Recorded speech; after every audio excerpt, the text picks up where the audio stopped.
დღევანდელ ვიდეოში მოგიყვებით ზოგად ამბებს აილას შესახებ, როგორ ჩამოხვიდეთ და რა გაითვალისწინოთ და ასე შემდეგ. პირველ რიგში ესე მარტივი მოსახვედრი არ არის აილაზე, ანუ პირდაპირ დააჯექი თვითმფრინავს და ჩამოფრინდი, ეგრე არ არის. ჩვენი რეისი იყო ესეთი, რომ ჩრდილოეთ ირლანდიაში მოვხდით ბელფასტში და ბელფასტიდან რომ წამოსულიყავის აილაზე, მიუხედავად ისე, რომ პირდაპირ გადასვლაც შეიძლება ყველაზე ახლო იყო. არ იყო მსგავსი რეისები და მოგვიწია ჯერ გლაზგოში შესვლა. გლაზგოში ჩავსულიყავით, ჯერ გავიარეთ ავტობუსი, შემდეგ ფერი, ან გემი, შემდეგ ისევ ავტობუსი. გლაზგოდან ისევ წამოვიდეთ ავტობუსით საპორტო ქალაქ კენაკრაიკში, შოტლანდიაში და კენაკრაიკიდან წამოვიდეთ კიდე ფერით. უკვე აილას.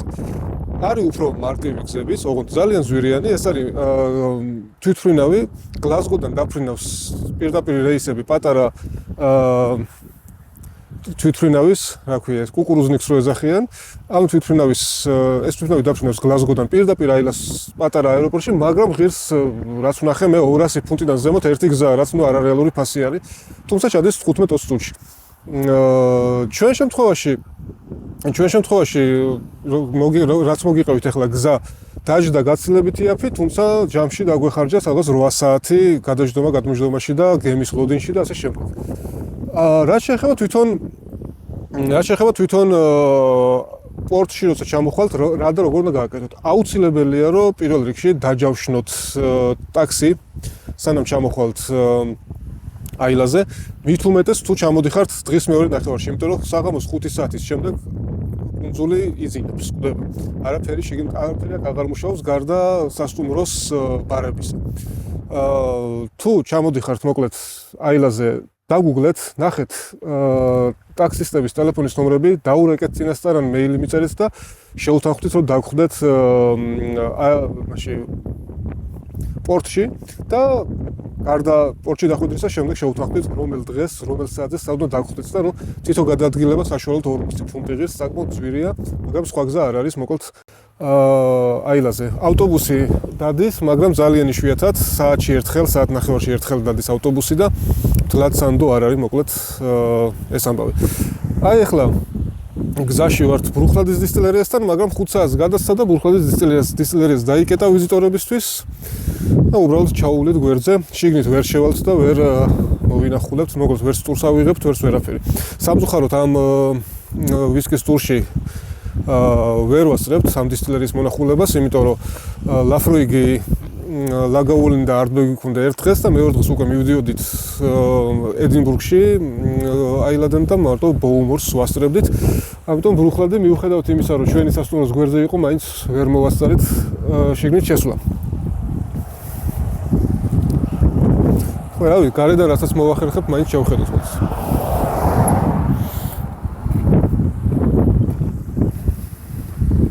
აქ შესვლა არ შეიძლება, არც გახსნილ მდგომარეობაში, იმიტომ რომ ეს არის delivery-ის ხოლმე, ტრაილერები დადიან, გააქვთ ბოთლები და საწყობია მოკლედ.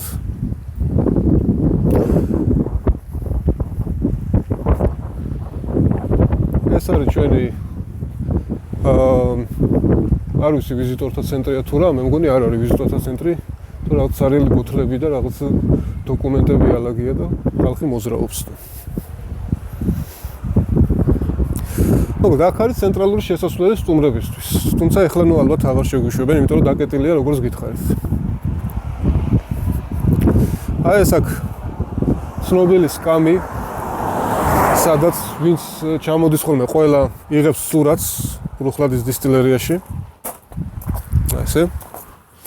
ესე დაждებიან და ბრუხლადის სამახსოვრო სურათი გამოდის. აი ეს არის ცენტრალური შესასვლელი.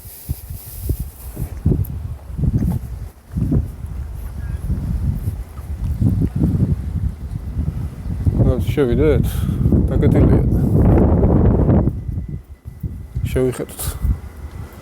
სანამ გამოგვაგდებენ, მანამდე შევიდეთ. აი ოქტომბრის მარშრუტკა. Still House. ხო, კაცი შვილი არ არის.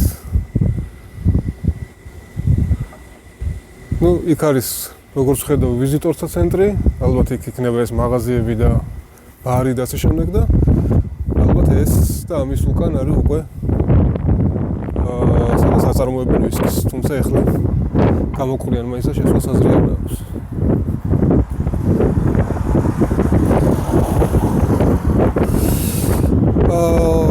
ეს არის ჩვენ ეხლა ვიმყოფებით სამი ძირითადი 4 ძირითადი სოფელი არის აილაზე. ეს არის ბოუმორი, დედაქალაქი. ეს არის პორტასკიგი. პორტასკაიგს რო ეძახით, აქაურები ეძახიან პორტასკიგ. თურმე ასკიგი ყოფილა და არა ასკაიგი. ეს არის პორტელენი და ეს არის პორტშარლოტი. ჩვენ ვართ პორტშარლოტში. საკმაოდ მოშორებით არის ბრუხლადის გვერდზეა და ბრუხლადისთან ერთად კილხუმენიც აქეთ არის. დანარჩენი ყველაფერი არის მოშორებით და უკვე ტაქსის გარეშე არ გამოდის მოძრაობა, ამიტომ აუცილებლად ტაქსი გამოიძახეთ. თითქოს პატარა კუნძულია და ყველაფერი ახლოა ერთმანეთთან, მაგრამ აქედან ჩვენი სასტუმროდან რომ წავსულიყავით არტბეგამდე ტაქსის დაახლოებით 40-45 წუთი დასჭირდა. საცობები აქ არ არის, 1-2 მანქანა მოძრაობს დღეში. This is the old buildings here. Portela. This is a new distillery here. Just you keep the camera going and you'll see this. Yes.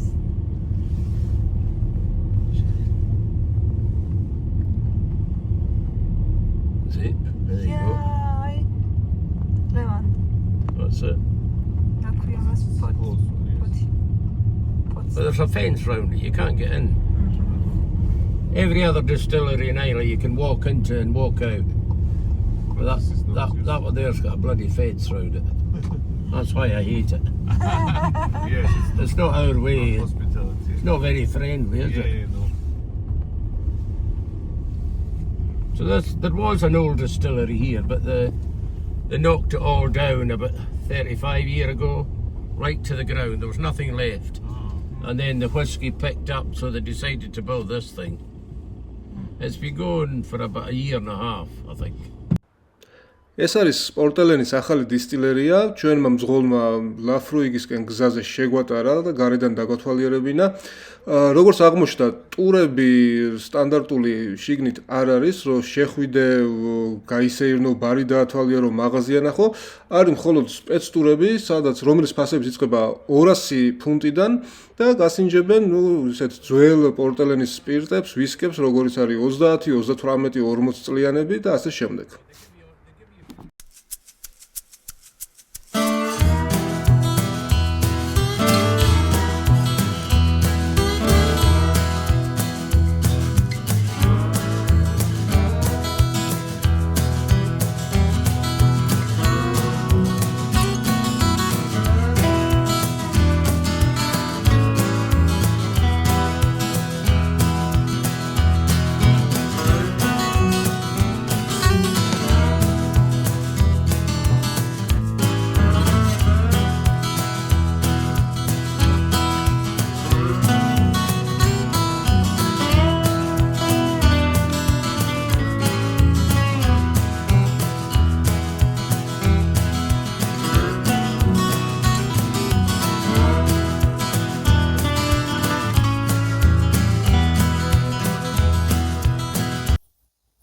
აი ახლა აილაზე ვსეირნობდით და ძალიან მაგარ ადგილს წავაწყდით.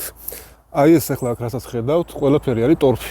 ძალიან რბილი ნიადაგია, ქვემოთ არის წყალი და ჭაობია, მოკლედ რა რბილი ძალიან, ფეხს რო ვერ ჩადგა ისეთი და ამ რბილ ნიადაგზე ამოსულია აი სამხელა ნაძვები და ძველი ნაძვები, რომლებიც ვეღარ უძლებენ ამ წყალში დგომას, აი ნახეთ როგორ არის მთელი თავისი ნიადაგით, ფესვები სადაც იყო გადგმული, მთელი თავისი ნიადაგით არის ასე ამოყერებული და ქვემოთ არის უჭაობი, სულ წყალი.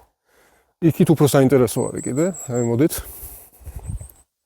აი სუტორფია, ნახეთ, ძირებს რო დააკვირდეთ, აი ეს ხავსი და ამოწეული რო არის, ხო? აი სუტორფში დგას ეს ნაძვები და აი ეს არის ძალიან მაგარი.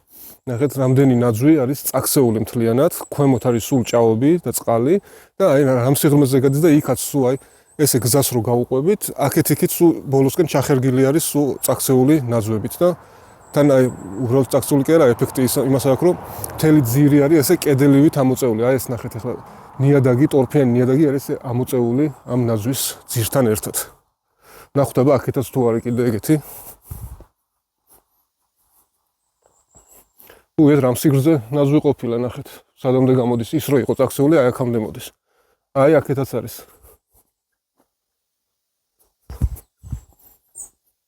აი ეს ძველი წაქცეულები უკვე, იმიტომ რომ გამომშრალი არის ქვეშიდან ნახეთ, გამომხმარია და რამდენია ნახეთ. აქედან უფრო ეფექტური არის ეს ხავსი რო აქვს და ჰაერში როა.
დღეს ჩვენი ბოლო ღამე არის აილაზე, ხვალ უკვე რო გავიღვიძებთ მივდივართ ედინბურგში და შევაჯამოთ მოკლედ მოგზაურობა.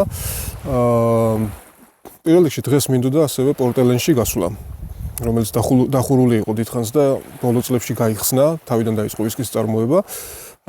თუმცა ორ აქაურს აილელს ვკითხე და ორივე მითხრა ერთ და იგივე, რომ ჩვეულებრივი ვიზიტორებისთვის დახურული ეს დისტილერია მხოლოდ კერძო ტურებზე მუშაობენ და ერთი ტურის ღირებულება იწყება 270 ფუნტიდან, იმიტომ რომ გასმევენ იმ ძველი პორტელენის 30 და ზემოთ ასაკის ვისკებს.